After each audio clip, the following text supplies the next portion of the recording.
Sorry, I had to get off mute.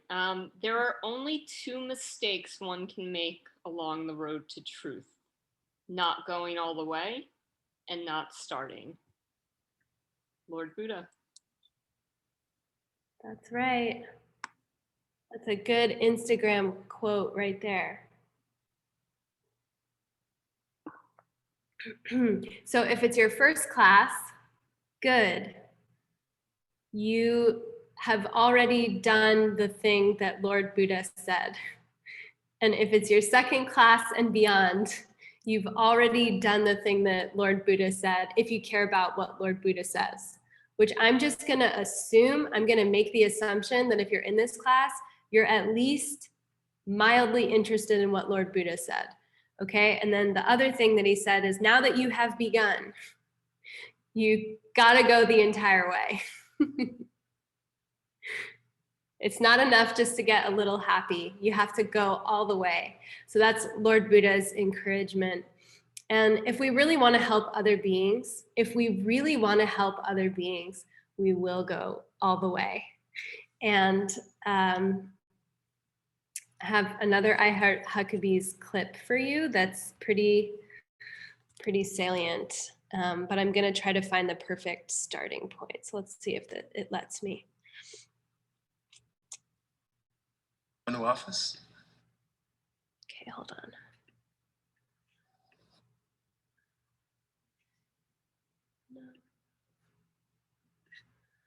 Let's start with the method. Okay, we'll just watch the whole thing. It's just an extra 40 seconds. Is that okay? As we're watching, Jude Law is all of us on our path. And the detectives who are interviewing him are our Buddhists and teachers, the beings that help us along our path. Start with the method. We like to discuss. Okay, what are you doing? Okay, what are you doing? What are you doing? I'm joking around. Oops. Full screen, sorry. Oops. Rachel, if you mute, it lags less. Okay, will do. I was gonna try to make it full screen, but I'm just gonna go because I don't want to mess it up.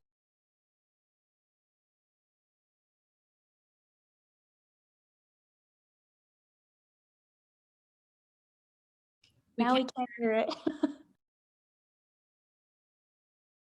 You have to unmute. Seriously, I want to quit the process with you. Nothing personal. I appreciate what you've done for me, but I'm over it. You can't quit until the case is over. I can fire you. No, you can't. No, you can't. No, you can't. Paragraph 201. Neither client nor detective may terminate case prior to resolution as defined by paragraph 314, subclause D, which states. That's not binding. Oh, it's binding. I'll find a lawyer. Oh. Or maybe even go to the FBI. How about that?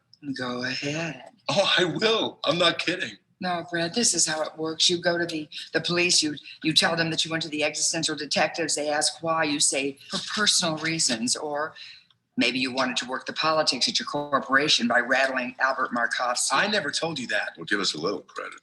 The police go to Huckabees. They talk to them. The board learns that rising star Brad Stand has weird existential issues, or he fakes them. Which is odd.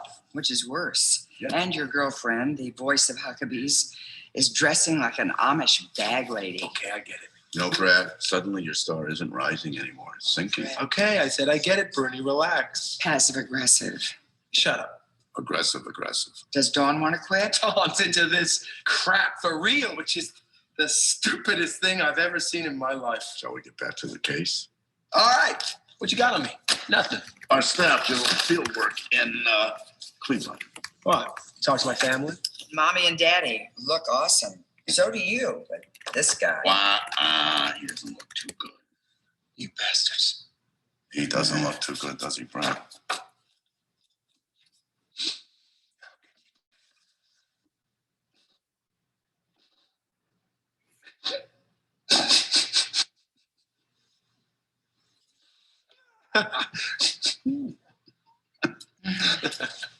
Are you kidding me? He weighs 250. He talks about geckos all the time. I thought he was a sweet, sensitive young man. Oh, excuse me. You spoke to my fat, sad brother? Indeed, Brad. I did. At length. Well, if he's so sensitive, why doesn't he lose 70 pounds and stop talking about geckos? Maybe he'll find some friends. Well, you know, your brother feels that you're ashamed of him. Are you sympathetic to him?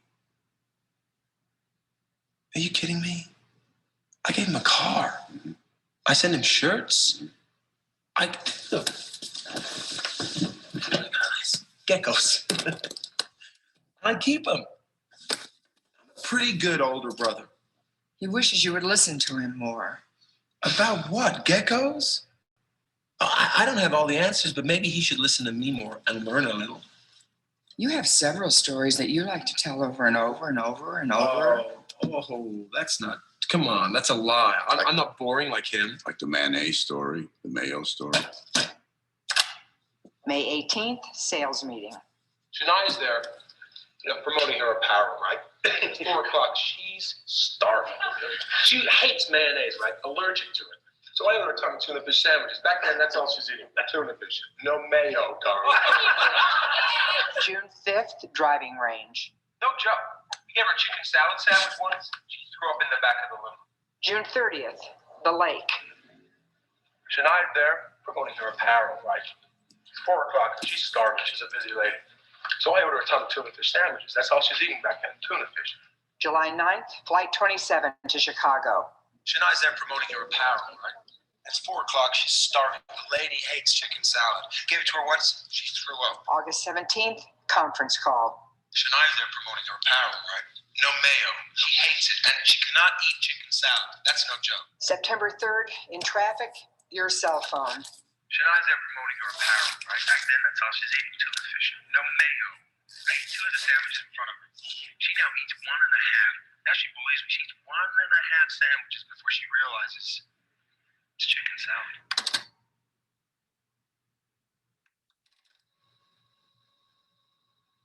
Why do you think that you tell the Mayo story so much? I don't know why. It's propaganda For mayonnaise.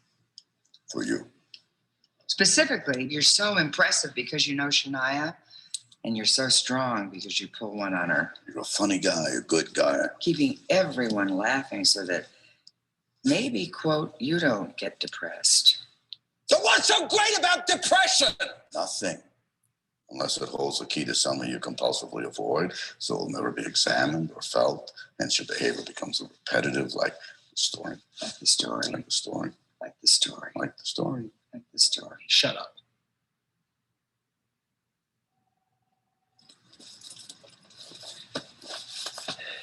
All right. I don't have to tell stories. What do you think would happen if you didn't tell the stories? Are you being yourself? How am I not myself? How am I not myself? Myself. Myself. How am I not myself? How am I not myself? How am I not myself? How am I not myself? How am I not myself? How am I not myself? How am I not myself? How am I not myself? How am I not myself? How am I not myself? How am I not myself? How am I not myself? How am I not myself?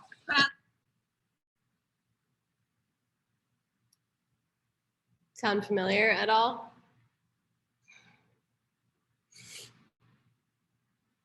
So, are you okay? Was that too boring?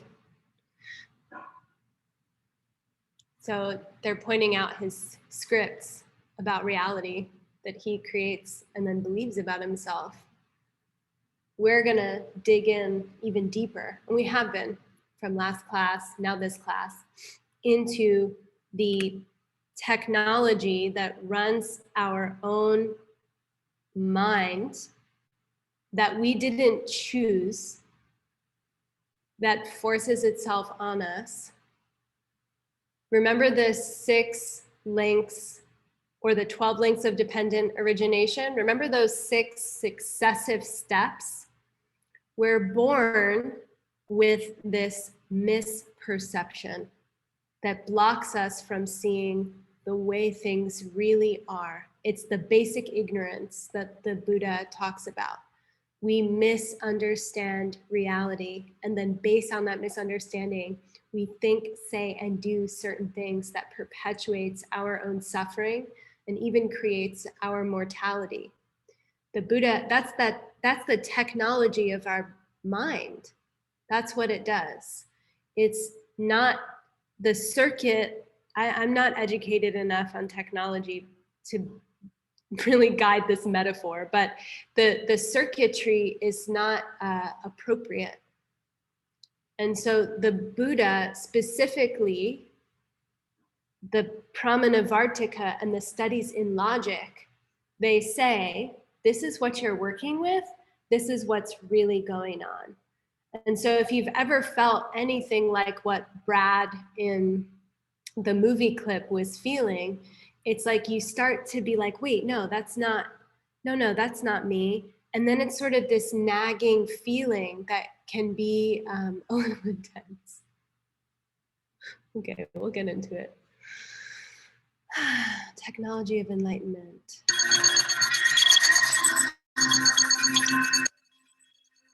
Remember, we're jumping, sorry if it's loud.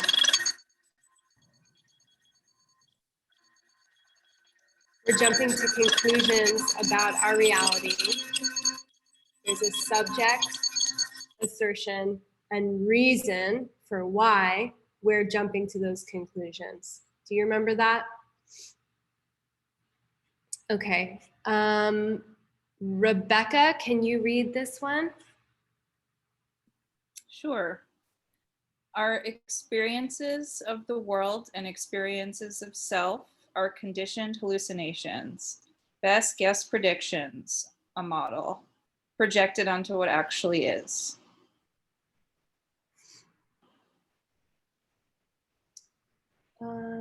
Xavier, can you read this next slide? The study of pramana and logic can lead to the best prediction of what actually is. So we can act in accord with it and no longer experience the glitches that comes with mere guessing. Thank you. We'll get to it a little bit later in class, but basically, Lord Buddha saw the way it really was, also known as the direct perception of emptiness. Some people say perceiving no self, experiencing the truth, lifting the veil, destroying the illusion. And he saw, oh, this is really how things work. Underneath everything else, there's really this actually very logical mechanism called karma and emptiness.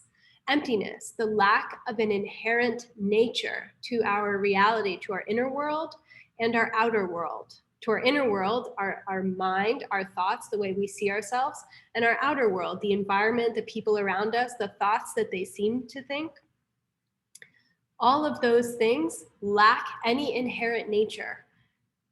But we make this mistake. We think that they have a nature inside of them that's forcing our experience onto us from them. It's forcing us. That's our perception. Really, we're forcing ourselves. It's almost like when in psychoanalysis, when Freud said there's this unconscious. Have you seen the iceberg diagram?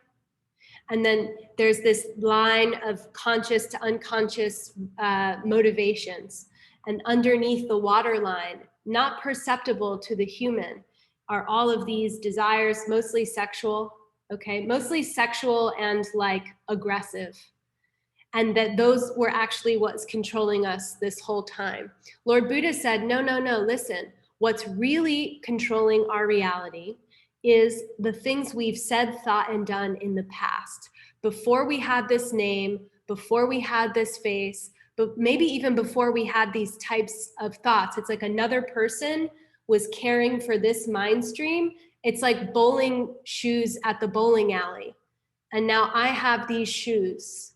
And I don't know why there's that weird black tarry substance on the heel, but I inherited it that way. And the Buddha said that if you can understand that, you can start to act in accordance with what's really going on. My thoughts, words, and actions affect my reality.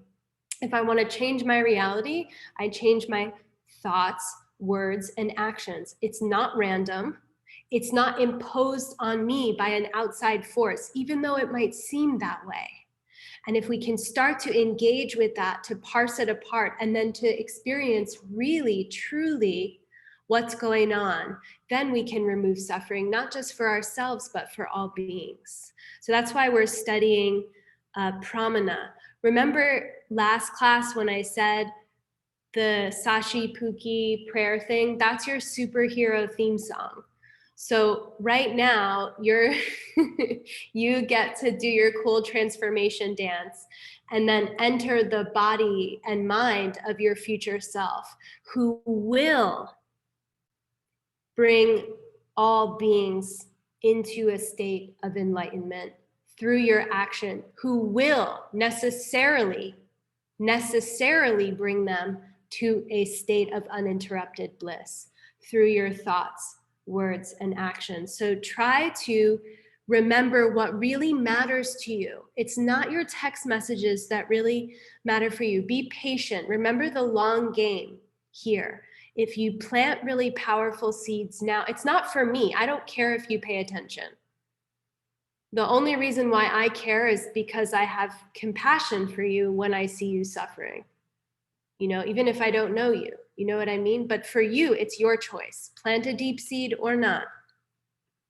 So transforming, superhero. I like working with superhero archetypes. I like imagining that my body and my mind is like, I copy and paste all of the people that I admire into my superhero body and mind. So let's be in that body and mind for the rest of class. And we'll start by making our offering and then going for refuge, remembering that karma and emptiness, those two true teachings are what truly protect us, what really protect us. Okay. Sarah Blackburn, can you please? Yes. Thank you. Are we doing it all together? Why not? Come over here. Let's do it. Okay, we're ready. Sashi Buki Jinshin Meto Jam Rira Lenshin Legembadi Sange Shindu Mute Wagi Droken Namda Shingla Drupasho Iram Guru Ratnamandala Kamniyatayami Sange Chudam Soki Chognamma Jangchu Bardu Dakni Kyapsuchi Daki Jinyengi Peng Sonam Ki Drola Penchir Sange Drupasho Sange Chudam Soki Chognamma Chu Bardu Dakni Kyapsuchi Daki Jinyengi Peng Sonam Ki Drola Panjir Sange Drupasho Sange Chudam Soki Chognamma Jangshu Bardu Dakni Kyapsuchi Daki Jinyengi Peng Sonam Ki Drola Panchir Sange Drupasho.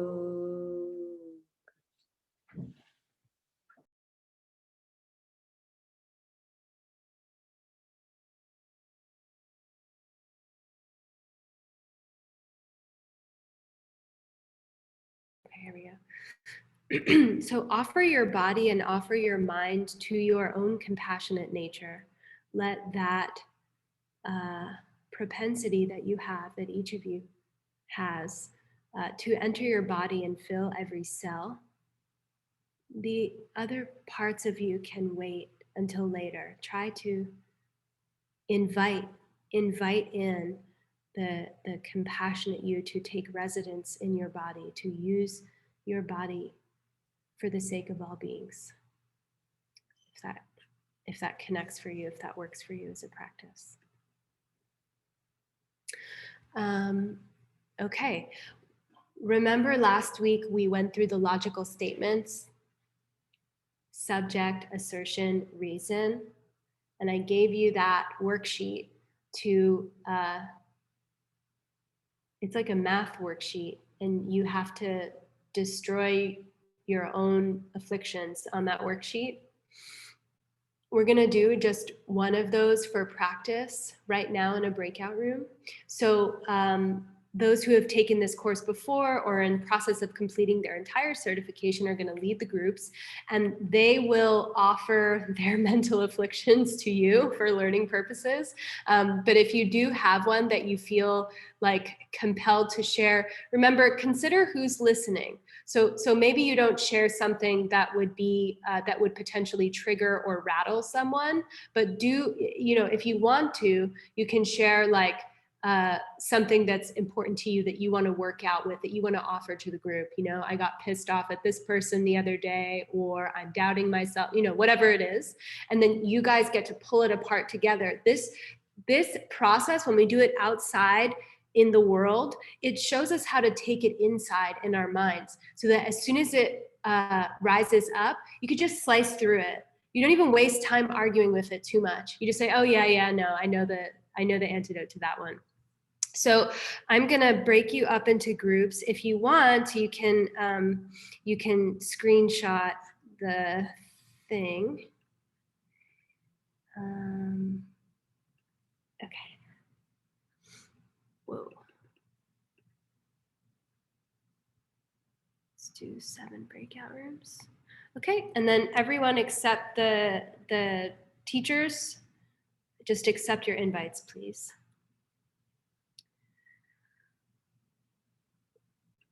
Okay, and we'll do 15 minutes.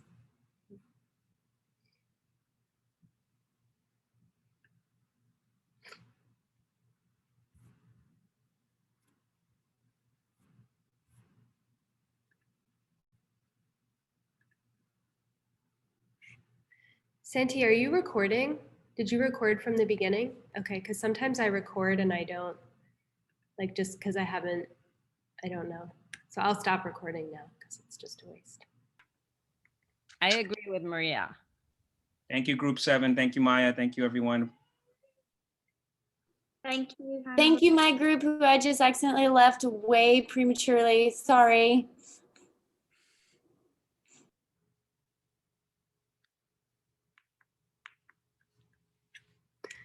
I heard a couple that were similar moving through the rooms. I heard a lot of like, consider me, I'm not good enough because everyone else seems better than me proofs, which is really interesting. I would like to workshop a proof, and then we can move through a couple of other examples and then open out into some new content. So does anyone want to present their proof to the room, or even just share like what was the logical statement, and maybe we can move through it together? Dana, you had a great one. Okay, so I can share mine. My subject was my senior year of college. My assertion was will not be as fulfilling, and my reason was because it is entirely online. And then Okay, hold on. Okay, before you go any further, I want to write it down on the slide. So consider, you said my senior year of college. Yes. What's your name? Dana, D-A-N-A. Consider Dana's senior year of college. And the assertion? Will not be as fulfilling. Or yeah, will not be as fulfilling. What do you mean by fulfilling? I guess like hitting all the milestones, or the traditional way. I don't know if that makes any sense or if that's too vague. Let's go with fulfilling for now, but Okay. well, we'll get to it. We'll get to it. It will Okay. not be fulfilling. Okay, why? Because it is entirely online. Okay. Now I'm gonna project it. And we can decide together.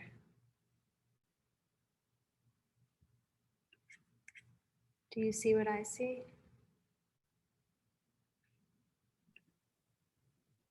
Okay. And then I want to get my annotate button. Hold on.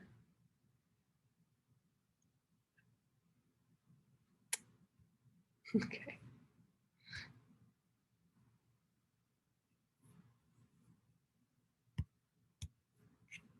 All right, let's just do it like this because clearly it's going to take a little while. All right, consider Dana's senior year of college. It will not be fulfilling because it is entirely online. Dana, is it true that your entire senior year of college is online? Yes, that is true. Okay, so first relationship holds, right? Does 3 and 1 relate to each other? Yes. Okay, and then next one, if it's 3, then 2 is true. Are things that are entirely online not fulfilling? Oh, thanks, Sandy. Are things that are entirely online necessarily not fulfilling? Is this No. class fulfilling? It's entirely online. Well, let's not put it on this class. Let's just say, you know, our thing, like, is the last Netflix series that you enjoyed?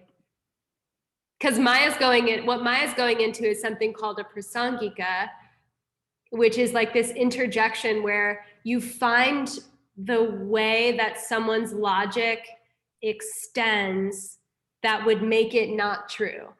Like, well, I guess you didn't enjoy Bridgerton on Netflix then, or I guess you know, I'm just talking about Bridgerton, but it doesn't have to be Bridgerton. It could be anything that you liked that was entirely online. So we just realized, Isn't it if number 2 is not true, then number 3 is. So isn't it, if it is not fulfilling, in other words, if it is fulfilling. We didn't get to that one yet. Oh, we're still on number 2. We're still on number 2. If it's number 3, then it's number 2. Right. So if it is entirely online, it will not be fulfilling, meaning are things which are entirely online not fulfilling? So I guess you don't like Instagram. So I guess you don't like Facebook. So I guess you don't like any Netflix shows, right? So that was kind of Maya's interjection. So then we would say, no, the second relationship does not hold true. So we already know that it's not a true logical statement. But let's look at the third relationship just in case. Is it okay if I call you Melissa? Me? Yeah. Okay. You have a long label on your box, and I didn't know if it's not my fault. I guess I should rename myself. It just happens automatically. Okay. So Melissa, can you do the third test? And we'll see if it holds. If it is fulfilling, then it is not entirely online. Have you ever done something that's not entirely online that has been not fulfilling? Wait, so if it has been fulfilling, if it is fulfilling, then it is not entirely online. Right. I have done things that are fulfilling that are not entirely online.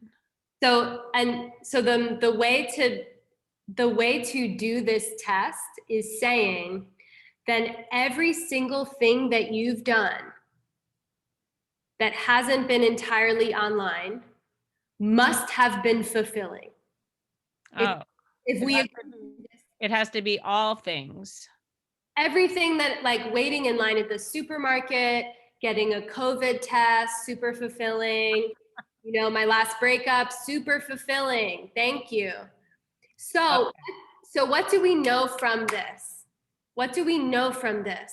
It's not saying bad Dana, bad Melissa that you think that, but it is saying that our minds, they do this all the time. Oh no, my senior year of college, I'm not going to be able to do this. I'm not going to be able to do that. It's going to be, and then right? But we do, maybe not with the senior year of college, but maybe with other things. Oh no, this thing changed. Now I make this conjecture. My mind forces me into believing, and then there's all of these emotions that grow out of that, and then there's all of these actions that grow out of that, and all these things I say that grow out of that all have their own effects. And with the Pramanavartika, with the study of logic, they're saying, wait. Before you even go into that whole domino effect, let's look at the core assumption that your mind is making about reality, and let's see if it's really true. Because if it's false, then you don't have to be ruled by it. If it's false, you can break it, and then you don't have to suffer. And so that's why this is a great way to kind of, if you have time in the middle of being depressed or being angry, if you have time to just sit down and fill out a worksheet, this is a great option. But the cool thing is with meditation, we habituate the state of mind that breaks these afflictions the moment that they come up. So let's go through a couple more. Thank you. Can I say one more thing? Sorry. I think that the very first one doesn't apply. I think that Dana's senior year of college is not entirely online. I think that's the part that's wrong. And that her life is fulfilling because her whole senior year isn't entirely online. That she will see some people on the street or in a store, or talk to her parents on a telephone, or drive someplace. You know, she's not going to spend the connection through, if everything was only online and she was in a cell and then it might not be very fulfilling. But somehow or another, all the different pieces are going to come together. What I like about what you're doing with this, Melissa, is you're looking at the root of this logical statement. Because if the first rule doesn't apply, then we don't even bother investigating the rest of the statement. Right. So if it wasn't true that Dana's senior year of college, if I could prove that it wasn't entirely online, then we wouldn't even go through, oh, it's not fulfilling because it's not going to be online. We wouldn't even go through those steps. We would just say, oh, cross it off now. But we do have to, when we're helping others, accept their reason as their reason, right? It's their reality. So we're trying to use their own reality against itself. Okay. In the same way, when my mind is afflicted, I'm trying to use my mind against my mind. Dana's trying to use her mind against her mind, or their mind, you know, whoever it is. Okay, let's keep moving. I don't know why it's not responding. There we go. Oh. Santi, can you erase that stuff, please? Oh, wait, I know how to do it now. Okay, let's look at a classical example again, just to remind ourselves. And remember, this is like baby monk 101 lesson. This is like you go to school, you want to learn to write a poem, but you need to learn vowels first. This is vowels. Then when we learn the vowels and we know them A, E, I, O, U, and sometimes Y, and we can say it like that, when we can get these syllogisms, these logical statements like that super quick, we don't even have to think about it anymore, then we can get to We can destroy our afflictions more quickly, and we can get to higher or more difficult logical proofs. Okay, consider sounds. They're changing things because they're made. Are sounds made? Yes, sounds are made, right? Are made things changing things? If it's 3, then 2 is true. Are made things changing things? If you've taken this course or you've taken the course on karma, you would know that everything that is created must change. Like produces like. Created things must change. So you would say, yes, that's true if you've studied this course before. And then if they're not changing, are they not made? If they're not changing, are they unmade? So when we think about unchanging things, do you remember the map of everything that is knowable? The unchanging things, empty space, emptiness, facts, uncreated. Okay. Moving right along.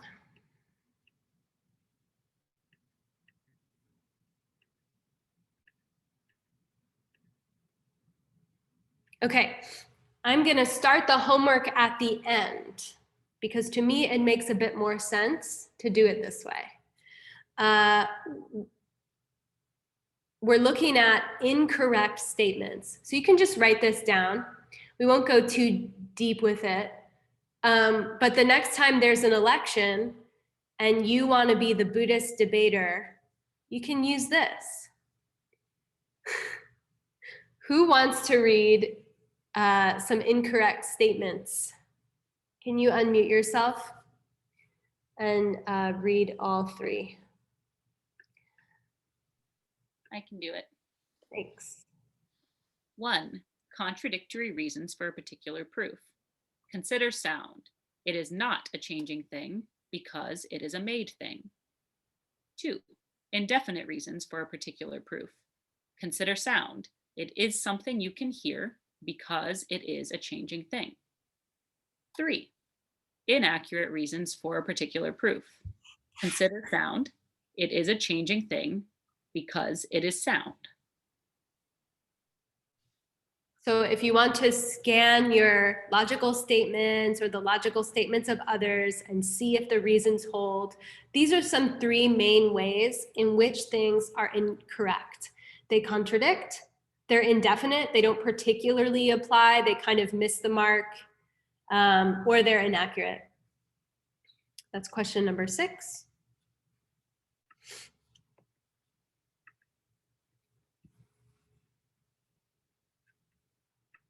Okay. Okay, but the real reason we're here, and this is kind of like Julia's, where Julia's logical statement in that group was going. Consider this person. I can't judge them because I can't read their mind. Does anyone want to offer a name for the sake of purification on this full moon? Miles. Yes, nice, Leah, thank you. Consider Miles. I can't judge him because I can't read his mind. Consider Miles. I can't judge him because I can't read his mind. Okay, Leah, can you read Miles's mind? No. Okay, so we don't even progress through this one, but let's go through the 3 relationships, or sorry, the 3 tests just for the sake of it. So we know 3 does not apply to 1. Can't read his mind. Okay, but should you not, okay, if you couldn't read someone's mind, does that mean that you can't judge them? Sorry, Rachel? I thought the first one does apply. Because the statement is consider Miles, I can't reach his mind, right? So isn't it that good point. Thank you. Sorry. I was anxious to say that the entire statement was incorrect. I think that's what happened. You're right. It does apply. So then, but then when we bring the second test, It is true. I'm I'm debating our propensity for judgment. Consider the first test. It is holding. All right, second test. If I can't read their mind, I can't judge them. Not true. So you can't read someone's mind. Right. You can judge them, you'll just be wrong. Okay, that's interesting. I think the assertion should be correctly judge them. Yeah, you're right. You're right. I can't correctly judge them. Right. And then if not 2, then not 3. I could judge someone if I could read their mind. If I could read their mind, then I could correctly judge what that person's intentions are, why they are the way they are, right? The point of logic, it's like books and books and books of like, who the hell cares about sound? Who the hell cares about the first moment of a water pitcher, the second moment of a water pitcher, the conception of the first moment of the water pitcher, the conception of the second moment of the water pitcher, and whether or not nobody cares. What we do care about is the fact that we're suffering. And the fact that we're suffering, Lord Buddha says, it comes from the fact that when someone is screaming in my face, I look at screaming, I look at their face, and I sense my own physical and emotional reaction. And then I create a picture that is all an assumption of what's going on. I'm taking incomplete data and I'm creating a picture, and then I'm reacting to that picture. It's a mistake. It's a mistake.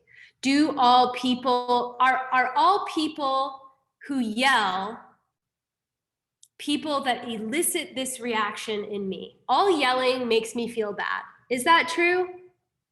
No. If someone called me on the phone and was screaming into the phone, Rachel, you won $189 million today, I would say, yell it in my face again. I love when you yell that 2 inches from my damn face. You see what I'm saying?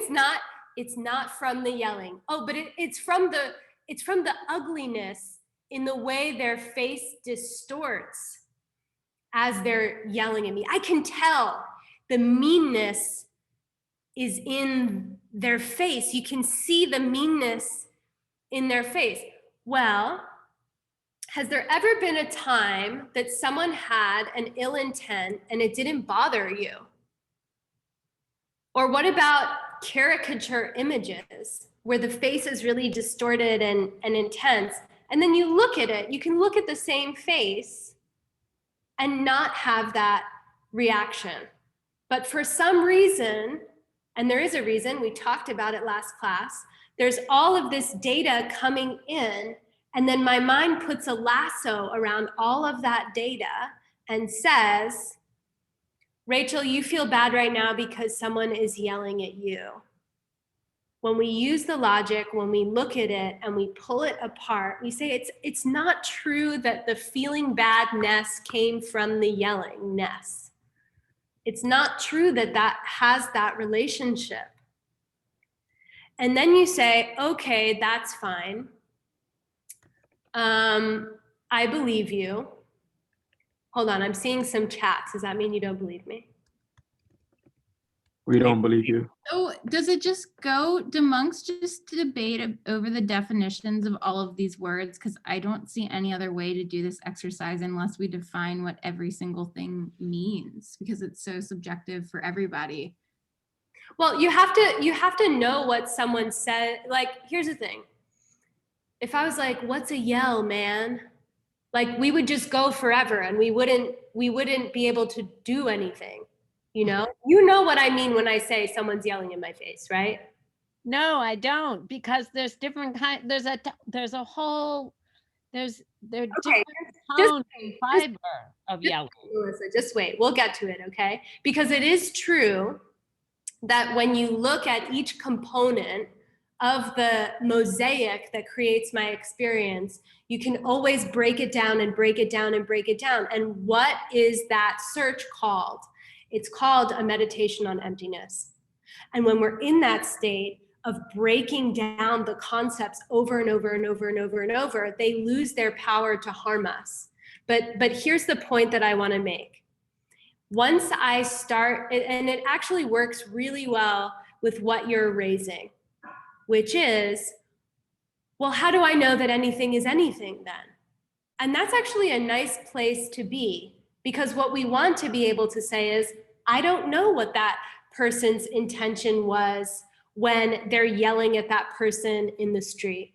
But say you're walking down the street in New York City and you see someone get mugged.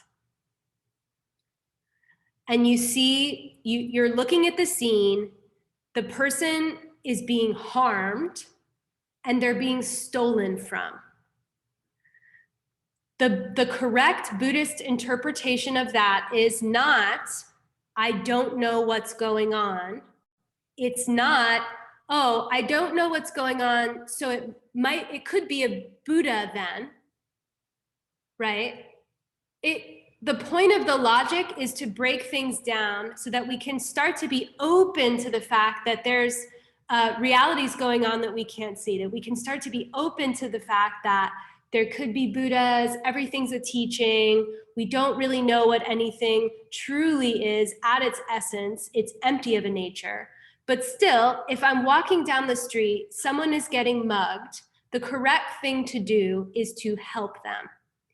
To call the ambulance if they need medical attention, to call the police if that's the only thing that you can do. It's always, always, always to help. We have to do the right thing.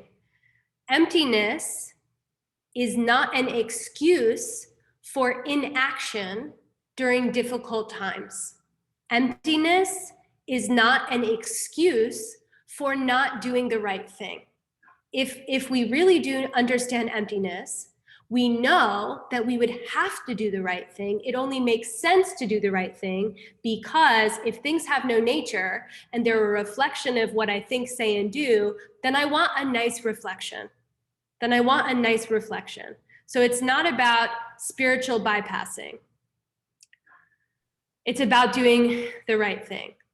Santi, can you turn off the chat? Because I'm getting a lot of notifications. And then we'll open up for questions at the end, because I think tonight's gonna be actually pretty short. So we're good, right? We can. Can I quickly say something?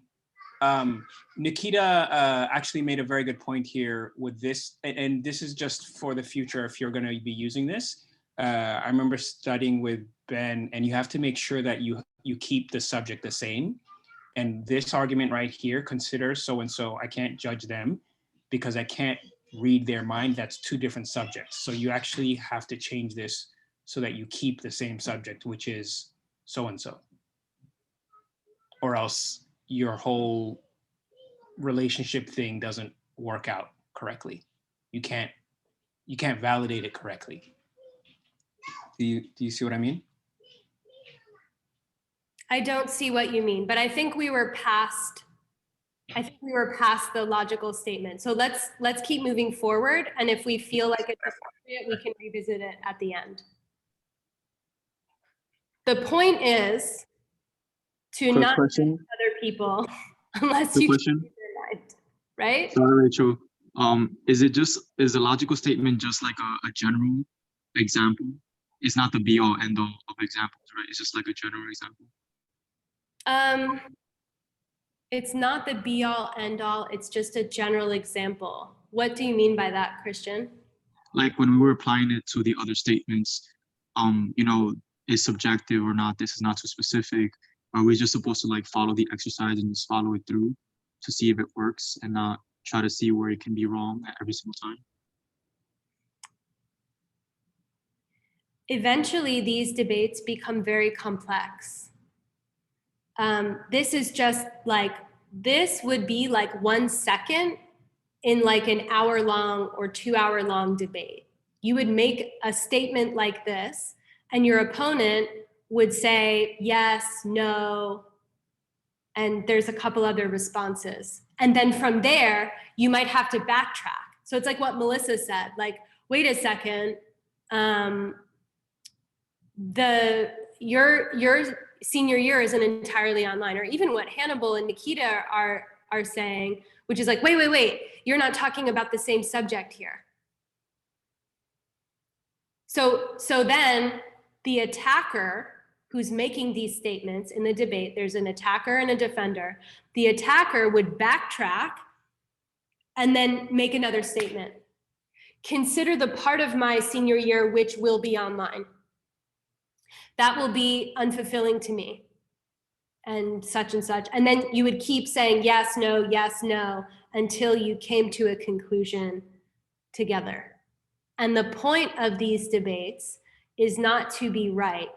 It's to get to that space where emptiness gets closer. Because that's what we want, right? So we'll get to it. And we'll have more time for questions. I just want to make sure we get through the material. Okay, thank you for your patience. Okay, now we have to talk about the levels of reality. Okay. First level of reality is called nunyur. None your business. No, I'm just kidding. Nunyur. It's what's evident, what we can see. We humans, okay? What we can see, shapes, colors, and the like. Then there's kukyur, hidden. This is like a deeper level of reality. And this second level of reality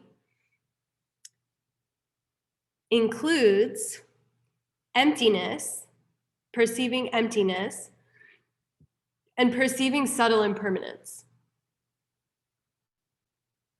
Nunyur, kukyur, and shintu kukyur, which is very hidden or deeply hidden.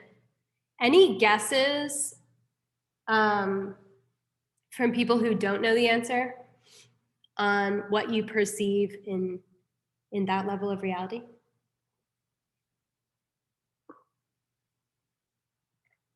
What's more hidden than emptiness?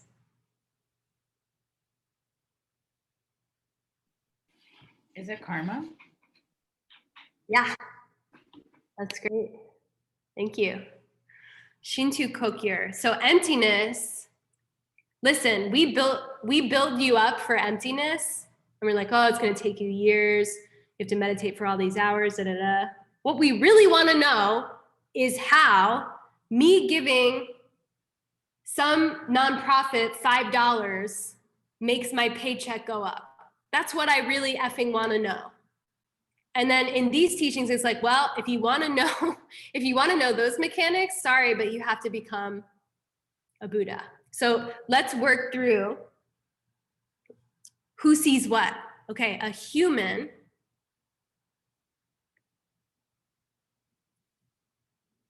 is seeing this level of reality, shapes and colors, and they're seeing it directly.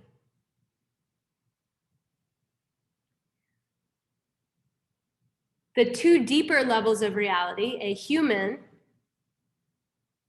can deduce. They can deduce. So remember the example of me putting my hand outside of the screen?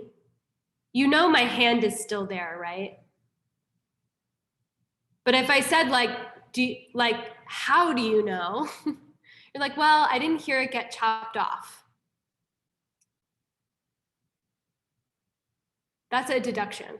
So we're using the study of logic to have a deductive perception of the deeper levels of reality that actually control what we're experiencing all the time in a way. That's like, when I was looking at this, I was thinking about the whole Freudian theory, which I know is like not widely used anymore. But I was thinking about that iceberg and what we don't see. has so much effect on how we live. And if we could just see those two, if we could just shed some light or have a direct perception, then maybe we can start to like take the reins and drive our life the way that we want it to be. So what about an Arya? Who can tell me an Arya's direct and deductive perceptions out of these three levels of reality?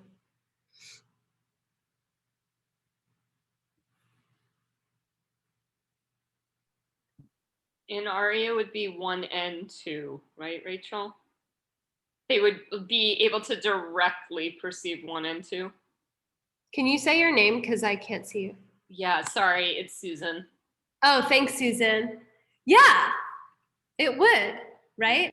Because we know an Arya is called an Arya because they have seen emptiness directly. For some reason, it's not transitioning again. There we go. Okay, so an Arya is having a direct perception of emptiness, but they're not always having the direct perception of emptiness. And this is something that we don't talk about too much, but like there are like second, third, fourth, fifth direct perceptions of emptiness. The cool thing about perceiving emptiness, the lack of an inherent nature in our reality, is that you remove one really, really, really shitty mental affliction if you're trying to install the technology of a Buddha in your mind. And what you remove is doubt. I've heard the emptiness thing, I've heard the karma thing, but 99% of the time, I still think that it's the food that nourishes me and it's my paycheck that allows me to pay the bills. I don't really think that it's my karma. I think that it has to do with other things exerting their influence at me. And Arya perceives emptiness directly once. They come down from the realm that they had to enter to perceive emptiness directly. 20-minute meditative experience. They re-enter their bodies. And then suddenly, they don't ever think that the yelling self-existently made them feel angry. So when someone's yelling in their face, they might still feel a certain way because they have these habituated patterns, or they have karma, you could say. They have these old karmas that still have to rise up and expire, rise up and expire. But what happens is very special, which is why, you know, when they say like there's two types of people in the world, for a Tibetan Buddhist, it's like you're either a schmuck or an Arya. You know, you don't believe it anymore. It doesn't move you. You become this like unshakable, and then you know exactly what you need to do when the karma ripens in a certain way. But you are still not directly perceiving Shinto Kokir. You still do not have a direct understanding of the inner workings of karma. You've removed doubt, but you still don't have a direct experience with karma. Okay? But a Buddha has all three realities simultaneously. A Buddha is perceiving all of the levels of reality simultaneously. So they can see the world the way that we see the world while simultaneously perceiving emptiness, the emptiness of what's going on, and they're able to directly experience the inner workings of karma.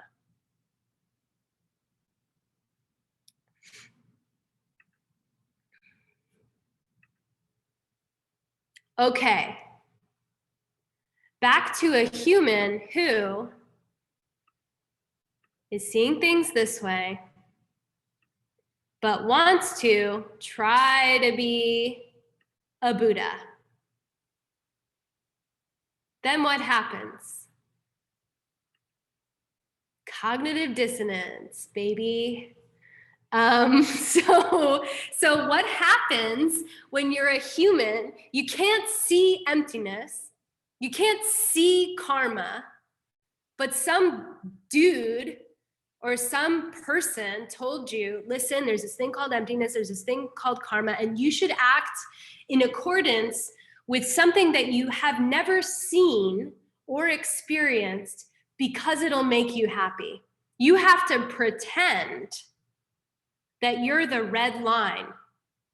You have to act and speak and think as though the red line is all your direct perception, while it's really just the black line, or for some of us, it's the Arya one, so they get 1 and 2. Do you see how, is this too much? Are you with me or am I losing you?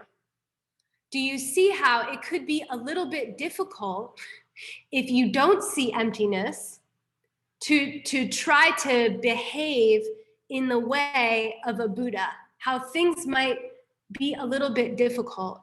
So an Arya has a little bit of a better chance of acting in accordance with Kokyo and Shinto Kokyo.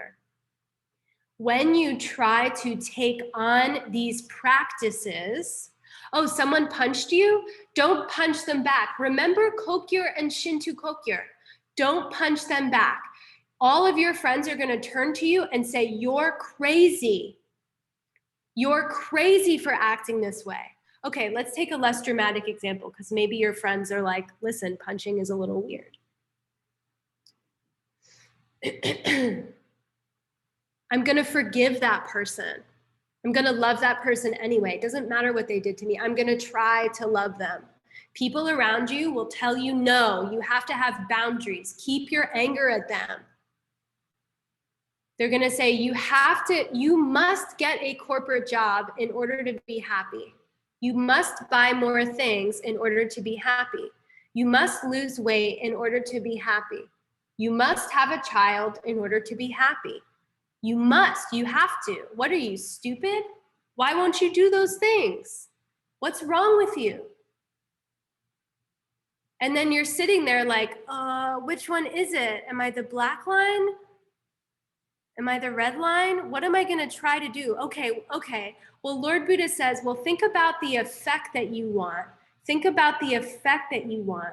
And then try to go from there. Try to think about Shinto Kokyo. I know you don't understand yet, says Lord Buddha. But here's some vows. Here's some practices so that you can try to install this knowledge of Shinto Kokyo and Kokyo in your mind slowly but surely. We're going to take away the misunderstanding and start to add the correct way. What does correct mean? The way that doesn't hurt me. And the mind does this crazy thing, and you will know this if you've tried to do these practices, especially the more difficult ones like Tonglen, right? Or especially when we get to Lojong. Whoever has harmed you is your greatest teacher. Whoever has harmed you, treat them as your greatest teacher. What? Are you kidding me? And then even if you say, okay, yes, I agree, this sounds cool. This sounds like something a nice person would do. I'm gonna try to be spiritual now. But your mind, I don't know, if you're like me, I don't wanna assume, if you are who you appear to be, your mind's gonna say, you're being stupid, you're being crazy. No, you're doing the right thing. You have to do the right thing. It's okay if your intuition is telling you it's wrong. The Buddha said it's right. Yeah, but my intuition's really important to me and it's predicted things in the past. Yeah, but the Buddha says your intuition is bullshit because you don't understand Shinto Kokyo and Kokyo. And then you just are arguing with yourself over and over. Is this ringing any bells for anybody? It's certainly been my personal experience. This is why, okay, one more thing. No, am I gonna go there? Hold on. So you start to act a little bit crazy. you start to act a little bit crazy and weird. So that's why I said at the beginning of this course, if you see people at 3 Jewels acting weirdly happy all the time, like cleaning toilets at 3 Jewels and like painting walls at 3 Jewels, it's because they're trying to do the weird thing and it looks weird when you try it, especially when you're new and you kind of like overcompensate, you know. Then there's the, but I want to say something too. You can't always tell when someone's practicing. And that's really important too. The safe assumption is to assume that everyone around you is an enlightened being. Are they really? Is there a really enlightened being? Some of you will know the answer to that question if you've been thinking about emptiness for a little. Will they act like that? Can you tell a Buddha from their actions? Do all Buddhas act weird, or do some Buddhas wear a suit and walk around on Wall Street and trade stocks? You can't judge by someone's behavior who is enlightened. What did Lord Buddha say? Those who do, yes, even the people on Wall Street that everyone loves to hate right now. Sorry, says Lord Buddha, you want the world to be filled with angels? You have to make them an angel too. There's no exceptions. Then it's not Buddhahood. Then it's not really a paradise. It's a paradise as long as you can build a huge wall around yourself, and that sounds a lot like something else that we really are morally against, right? So Lord Buddha says the safe way to practice, assume that everyone is a Buddha, even if they're not acting spiritual, even if they're not, I don't know what the hell they're doing, but you get my point. This is why, sorry if I'm pissing some of you off, hold on. This is why we need Schiaparelli glasses. No, this is why we need Chi Chedrak. Remember Chi Chedrak? Yay, more logic. Okay, Chi is the category, Chedrak is the example. So Chi is like flower, the concept, the category, the quality, and then I'll take one of these out. Sorry, I don't want to hurt you. And then there's Chedrak, a flower. So there's the Chi flower, that's like the quality, the category, a flower, Chedrak. This is characteristic of that category. It's subsumed by the Chi of flower. Category, specific. Okay, so when we conceive of things, we think first of the Chi. We think first of the Chi of something. We think car, and then we look at the Lamborghini and we say, that is a car. And we think flower, and then we see a flower and we say, that is flower. So we're using the Chi, we're using the concept or the category in order to identify examples of the category. But it comes from category first into the example. And so there's a couple different aspects of Chi. We already went through this last week. Keep holding on, keep holding on. Remember, you're planting seeds for shamatha right now. So you can't be bored. If you're bored, the boredom is coming from you, not from me. So I refuse to feel bad if you are bored, but I will try to entertain you. I really will try. See, look at this beautiful image of this person. It's blue. Okay, 3 types of Chi. Rikchi, Dunchi, Tsokchi. Okay, Rikchi is like the ness of something. The ness of something, meaning like the essence that we think exists.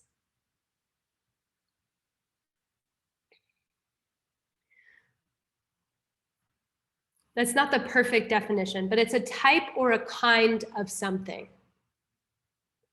Flowerness is the way that I know a flower is a flower. Flower. Yeah, you could say flowery.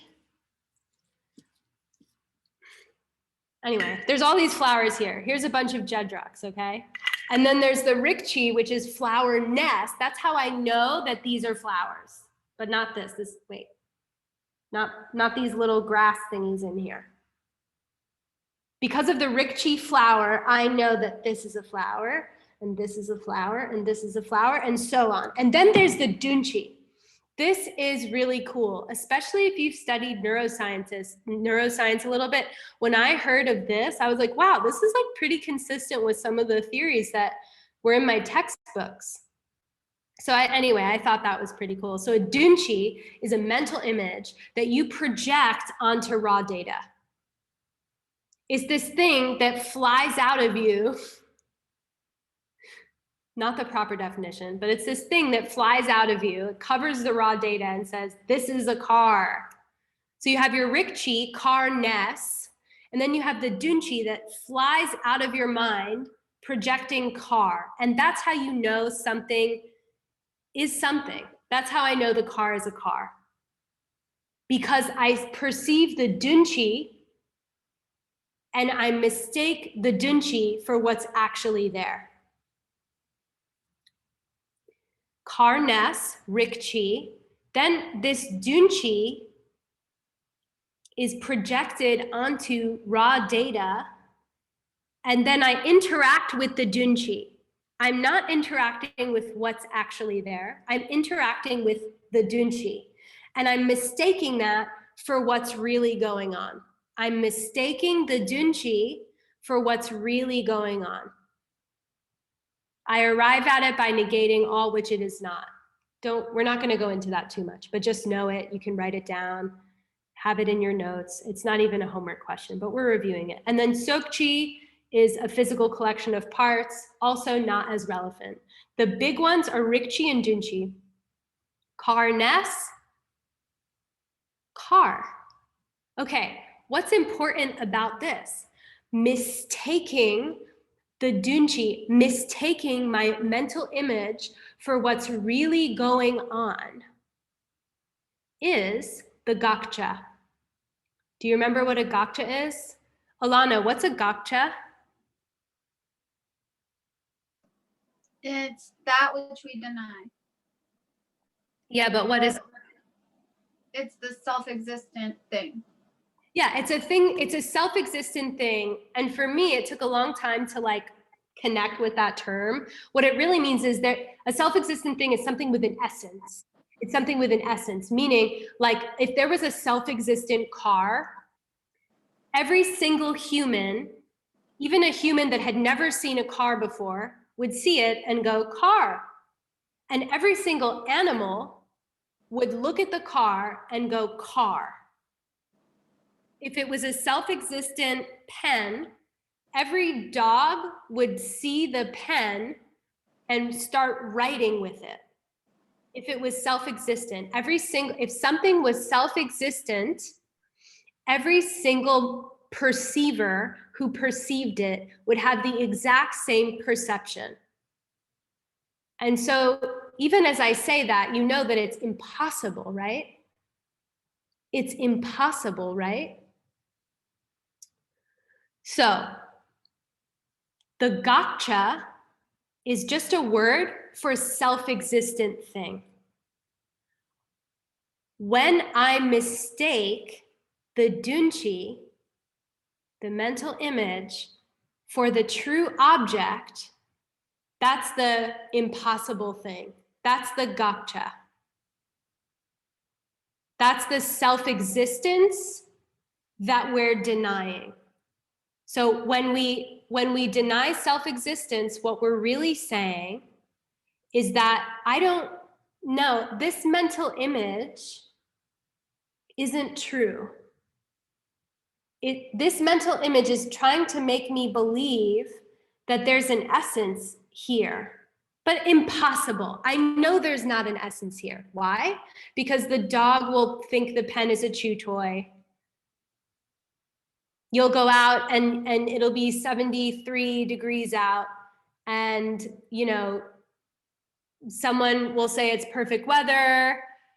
Stephen or myself would say it's freezing. Hector would be really hot. So there's no essence. There's no essence there. When we mistake the Dunchi, when I mistake my mental images for what's really going on, that's the ignorance. it's not that there really is an angry person and I'm putting some additional labels on them. It's that that person doesn't exist that way, separate to my projections. It's really happening. They're spitting in my face. It's real, right? I can reach out and touch them. I can interact with them. They're real. The reality is my interaction with those dunchis. And by the way, a dunchi isn't just visual. All the senses. It's just easier to talk about with vision, I think. It's easier to access it, I think. Separate to my projections, it wouldn't be, its existence is dependent on my projection of it. Its tangible material existence. How do I know? Raw data, also a projection. The temperature, the touch, the sensation, the feeling I get, the feedback that goes into my mind about myself, and then my identity that results from it, and then the thoughts that come in and come out, those are all also projections, which are dunchis that I'm mistaking for truth, capital T truth, but they're not. They're not capital T truth. How do I know that? Because we've already analyzed the emptiness. We don't have to believe in those things. It's like a hallucination. The fact that we all agree that my name is Rachel and that I might have certain qualities that we all agree on is just a shared hallucination. We all took the same LSD. It's called being a human. Humans agree on certain hallucinations. Dogs agree on certain hallucinations. That's what makes them dogs. Our shared hallucinations are what make us humans. And then some groups of humans have shared hallucinations about fashion, and they believe certain things about fashion that the others don't believe. And then some humans share hallucinations on politics, and other groups of humans have a different hallucination about politics. And some of us share hallucinations about, religion and food and so on and so forth. They're all hallucinations according to Lord Buddha. So if that's true, if it really is real, it's true that people suffer. It's true that I suffer. It's true that I desire things, and then when I get them, I feel good, at least for a second or two. It's true, but it's also empty of a nature. The way that I experience it is a mistake. So, does my suffering have to be suffering? Does my suffering have to be the hallucination that I mistake for suffering? Does my death and my aging and the illnesses that I may or may not get along the way have to be the way that I perceive them at that time? Do they have to be the way that I think they're going to be? Does death have to be death?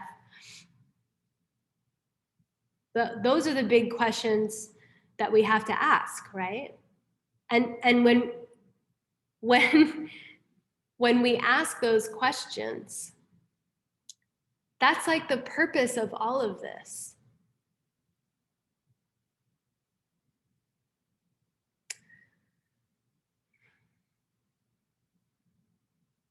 No, I'll do the death speech later. Okay. So there's some tension between the Dunchi and the Rikchi. We just sort of went over that. This was cool too. It's like the hallucination of the anger. This is also a projection. If I remove it, then it won't appear as anger to me anymore. We work in the world of Jedraks, right? Jedrak, examples. And we're hunting through the examples of the categories, and we're trying, it's like, what's that game where you hit the thing on the head when it pops up? Whack-a-mole. Whack-a-mole. It's like whack-a-mole with our afflictions. It's like, I'm depressed. Oh, well, I just need a little bit more sunlight, and I need to not check my phone so often, and I should buy an expensive candle and lay in the bath. That's going to help my depression. And oh, wait, my anxiety popped up. Okay, well, if I do 20 minutes of meditation every morning, then my anxiety will go, oh shit, I can't pay the rent. Okay, well, I really need to go get a better job, or I need to ask my boss for a raise. And we're going around whack-a-mole style. And Buddha says, listen, you need to analyze the tension between the ness of the things that are torturing you and the mental images that create your reality. And then you can remove the issues at the root. That's what he's saying. Let's see. Carly, can you read this slide, please? When we perceive something, we do so actually by perceiving a mental object, dunchi, and mistaking it for the actual object. This mental object is forced upon us by our past karma. An actual object that existed independent of this process doesn't exist, gakcha. And its absence is what emptiness is, tongpani. So this is something I thought for a long time that this meant if I removed all of my projections, that nothing would be there. But that's not what it's saying. What it's saying is the way that reality functions is a series of hallucinations. A world that exists outside of my projections is not possible. It's not possible to find anything outside of the projections. And you know this if you've meditated on emptiness. There's just more and more projections. It just gets smaller and smaller and smaller and smaller, or bigger and bigger and bigger and bigger. And then at some point we get into that, what's the pen when no one's in the room? You know, when there's no perceiver, when the dog's not there to say it's a chew toy, when the human's not there to say it's a pen, And then you expand your ability to hold that object in your mind. Then, hopefully, we get to some levels of realization. The absence of the self-existent thing is the emptiness that we're trying to perceive. The absence of a self-existent thing is the emptiness that we're trying to perceive. There's no such thing as a pen that's a pen for every single mind. Okay, we're still going. Okay, and then when we start to analyze this more and more and more and more and more, this is what happens. Read from right to left. We see that tiny mental image come out of our mind, and we know that that's the thing that we've been mistaking. That realization is called chuchak.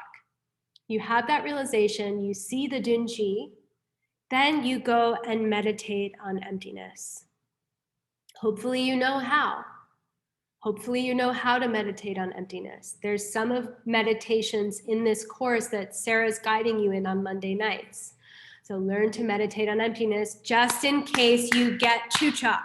Then you have the direct perception. From the direct perception, straight to nirvana. No, just kidding. There's some other stuff you have to do between there and nirvana, like some purification, accumulating some merit.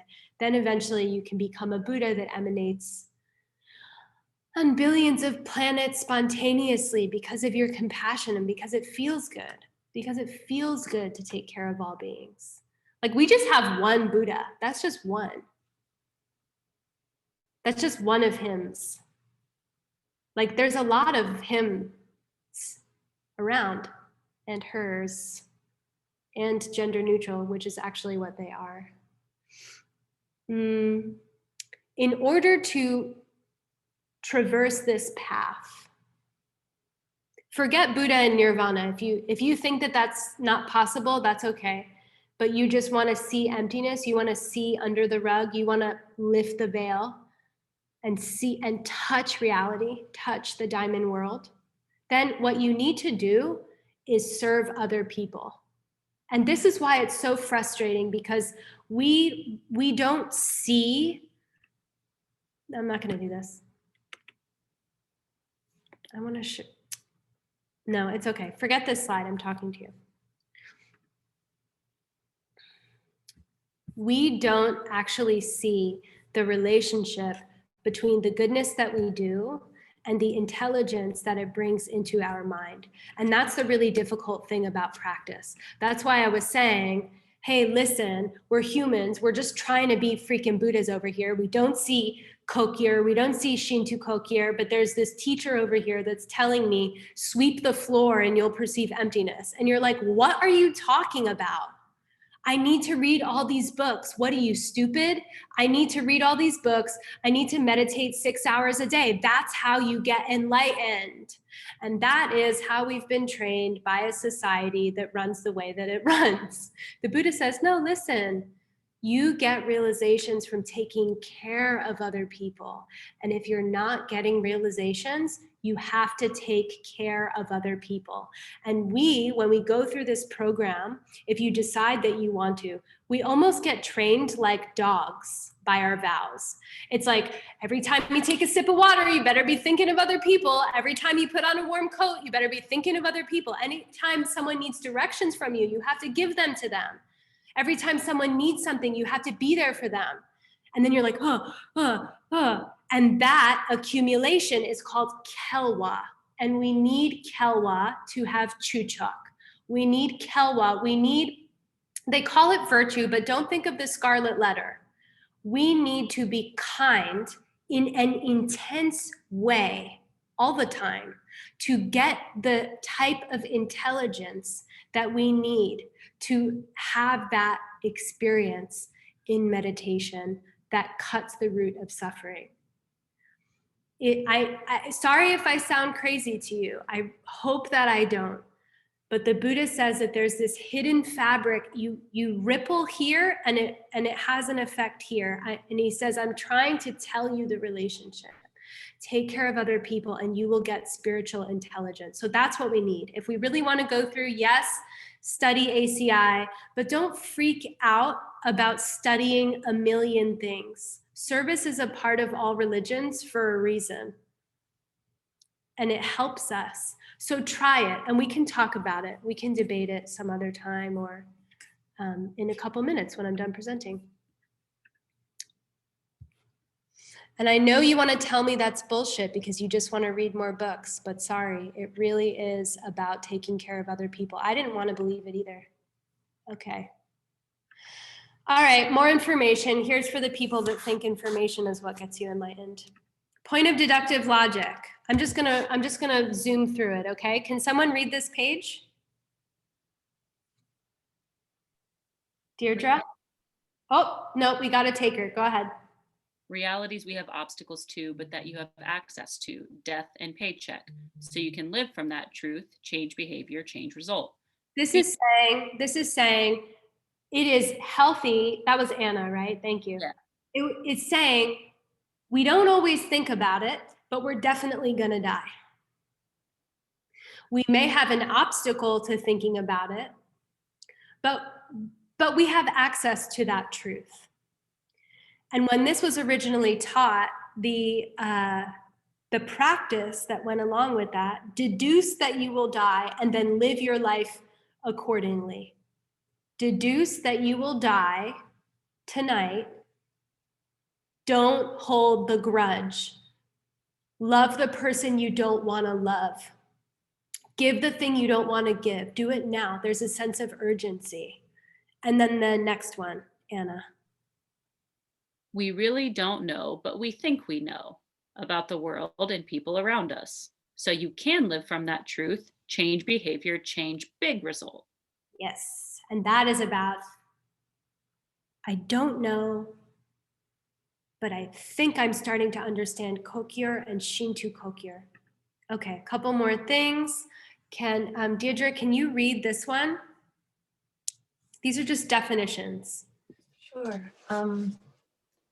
Gak, negative, droop, positive, establish, positive, essential in getting to a correct understanding of emptiness. Definition of a negative thing, a thing which must be perceived by the state of mind which perceives it directly through a process of eliminating directly that which it denies. So this is saying like emptiness is a negative thing, right? It's a lack of something. You want to perceive emptiness? Get good at eliminating the gotcha. Get good at eliminating the self-existent thing if you want to see emptiness. All right, we're speeding through. I'm aware of the time. Who's next? Grace. Negative things, two kinds of negatives. Simple absence of something. Magok, e.g. pen is not here, space, emptiness, implied absence, not being something. Mayangok, sounds are always changing things.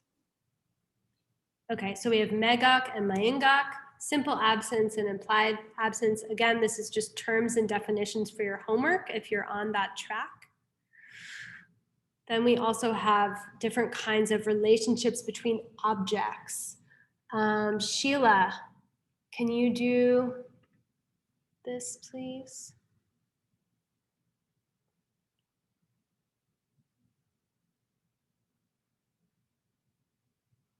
Sorry, I think I was on mute. Yeah, Can you hear me? You can hear me? Okay, sorry. Two kinds of relationships between any two things. Identity, dakchik, gi, droa, one-way or two-way relationships. A, to be one thing is to be automatically be the other thing.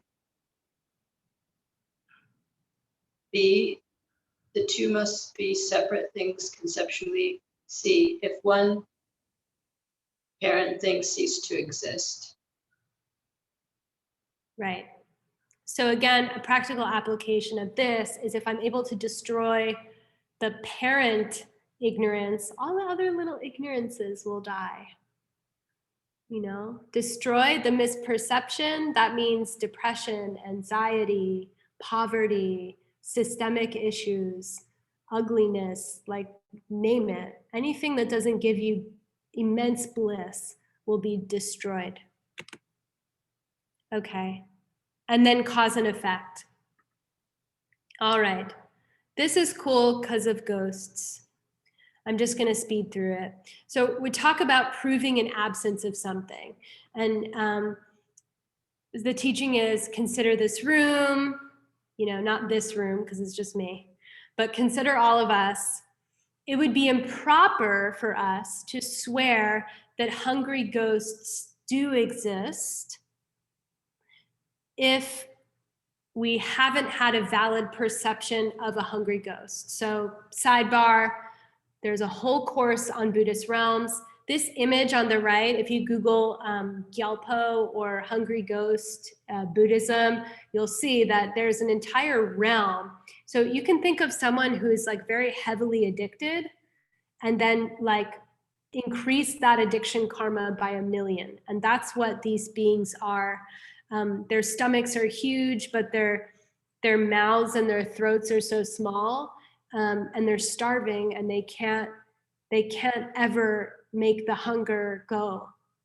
And every time they pick up a piece of food to feed themselves, it turns to pus and blood. And there's an entire realm filled with these beings, you know, and they're starving and they can't. Anyway, thinking about them makes me feel a lot of compassion, but you also have to think about whether or not other realms are possible. So what it's saying is, listen, if you haven't seen one, don't say that you believe in them.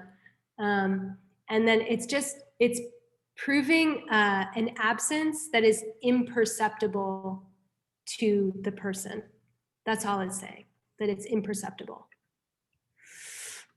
Hungry ghosts. Oh, why is that happening? Oh, proven absence. Oh, I guess it's not disappearing.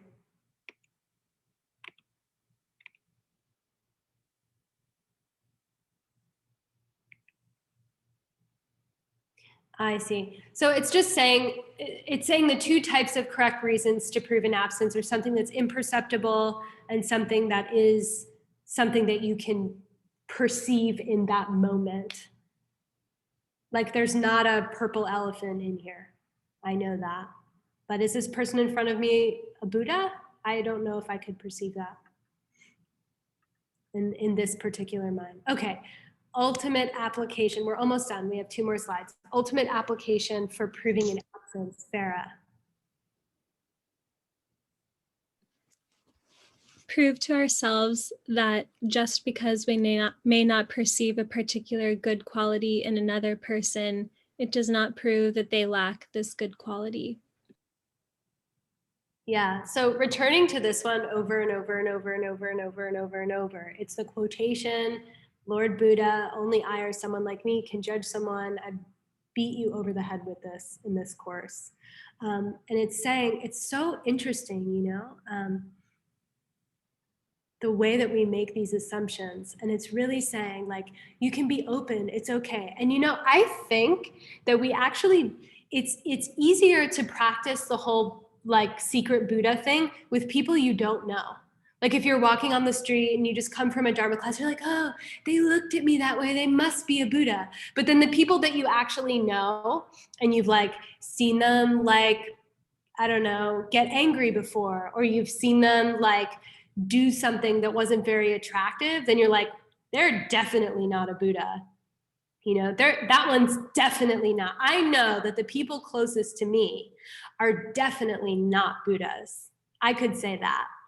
And then with this logic, it's like, no. It still applies for the people that you've known.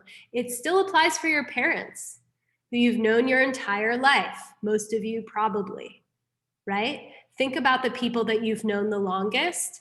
And I think that those, because we strengthen those assumptions over and over, right? Like we went, I'll tell you just a very short story. Santi and I went to my sister's for Christmas, and we did the whole testing and the quarantine and everything, so don't worry.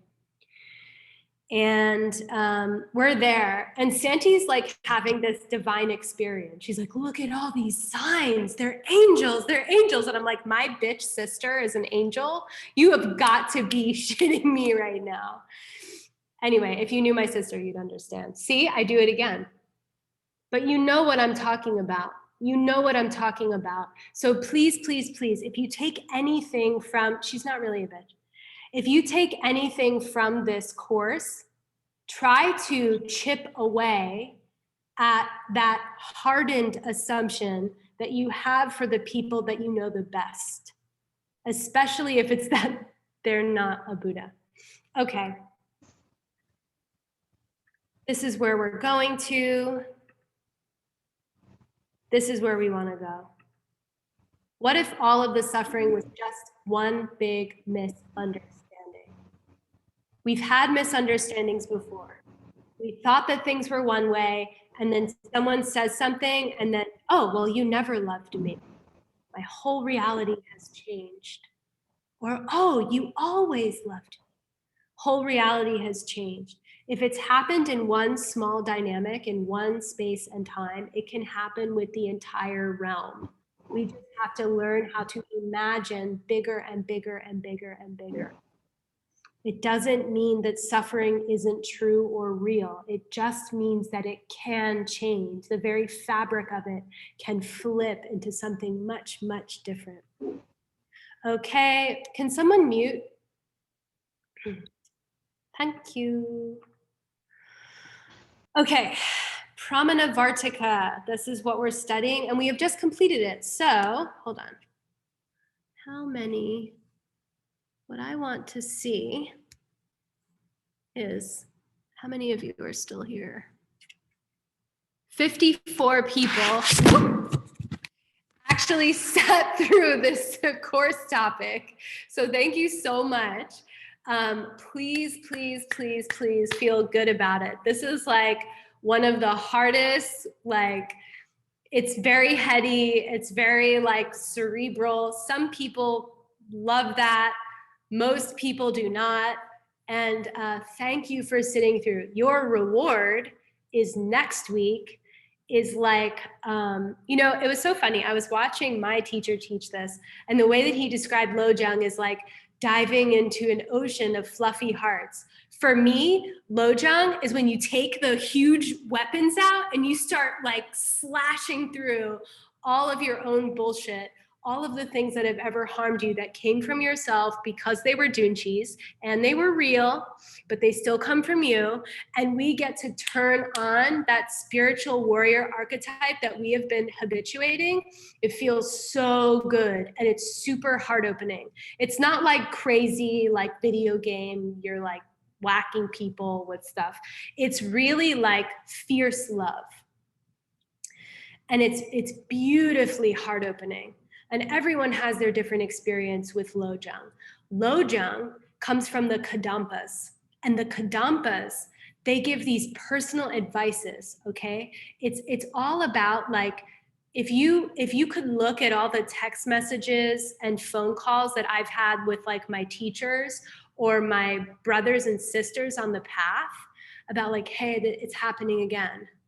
It's happening again. What do I do? Like, whatever your affliction is, if it's addiction, if it's heartbreak, if it's hating yourself, we all have similarities. I even heard it in the rooms. And these teachings are like when you call your teacher who knows, if you have a heart teacher or even just a friend that's close to you who knows all of your shit and you can be totally vulnerable with, and you're like, oh no, my God, it's happening again. What do I do? I'm in so much pain. And then they just say like, it's just one sentence. It's usually the same sentence for many years because it takes you a really long time, if you're like me, to just learn one effing lesson. But the Lojongs, it's just a poem. It's just poems about how to love other people. And they're really beautiful. And there's I hope you come back next week. I hope the logic thing didn't like turn you off from Buddhism. But my plan for you next week is to do one day with a bunch of the Lojongs. So they have different names. Lojong means heart training. Okay, we'll get to it. But it's like the secret diary between teacher and student. And so we'll do Tuesday. I want to try to do all the Lojongs that are not the Wheel of Sharp Weapons on Tuesday, and then have all day Thursday Wheel of Sharp Weapons. And I want to read through that Lojong together if we have time. Okay, thank you so much for your patience and your attention. May it ripen 1 bajillion fold for each of you individually, over and over and over and over and over and over and over again. As always, you should all have my email by now. You can let me know if you have any questions. Yeah, that is that. That is the class. Celebrate. Also, we're more than halfway done with the course. Thank you so much, Rachel. Dedication. You're so darling. You're just adorable. Thank you so much. We do have to dedicate. I think that was Santi. Santi, can you do it without the prompt? I don't really want to share screen again. I will try my best. Okay. Sashi Puki Jukshin Metok Tram Rira Blingshi Nyinde Gimpadi Sange Shingdu Mikte Uargi Drokun Namdak Shingla Drupar Shok Iram Guru Ratna Mandala Kanniryatayami Gewa Di Kewo Kun Sunam Yeshe Tsozok Shing Sunam Yeshe Lejungwe Dampa Kunyi Topar Shok.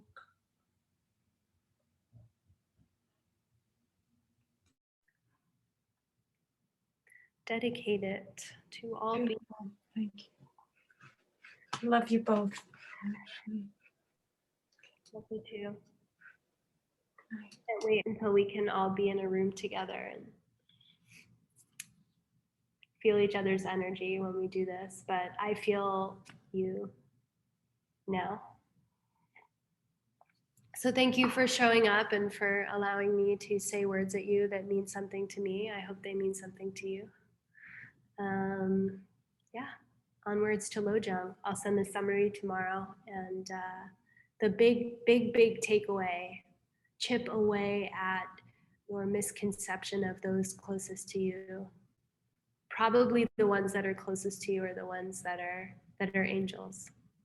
Probably, maybe. Okay. That's going to make it hard for Zoe and her mom now. They have to go be with each other. So that means Zoe needs to treat her mom like a perfect angel. Otherwise, you're not practicing Buddhism, Zoe. I think we're good. Good. Okay. Love you, love you, love you. Thank you. See you soon.